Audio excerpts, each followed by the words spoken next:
સર્વોદય સોસાયટીમાં તસ્કરો ત્રાટક્યા। શિક્ષક વેકેશનમાં વતન ગયા અને તસ્કરો ત્રાટકી પડ્યા।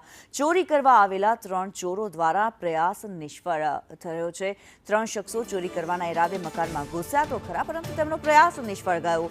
બાજુના મકાનમાં લગાવેલા સીસીટીવી કેમેરામાં તેઓ કેદ થઈ ગયા।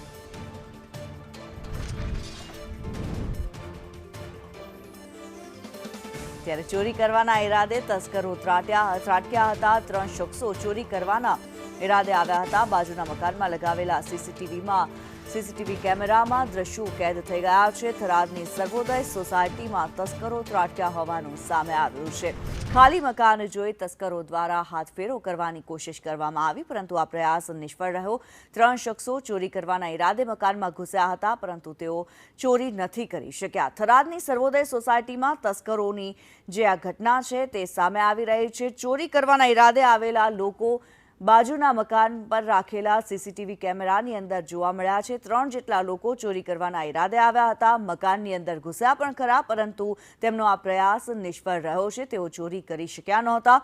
શિક્ષક વેકેશનમાં વતન ગયા હતા અને તેમના ઘર પર તસ્કરો ત્રાટક્યા હતા। મકાન ખાલી જોઈ ચોરી કરવાના ઈરાદે આ તસ્કરો આવ્યા હતા, પરંતુ તેઓની ચોરીની જે પ્રયાસ હતો, કોશિશ હતી, તે નિષ્ફળ રહી।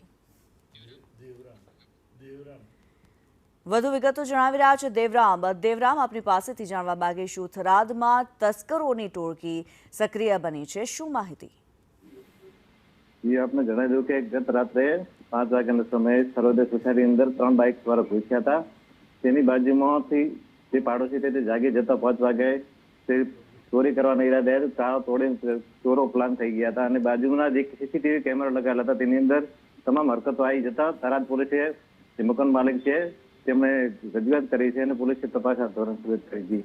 જી, ધન્યવાદ દેવરામ આ માહિતી માટે।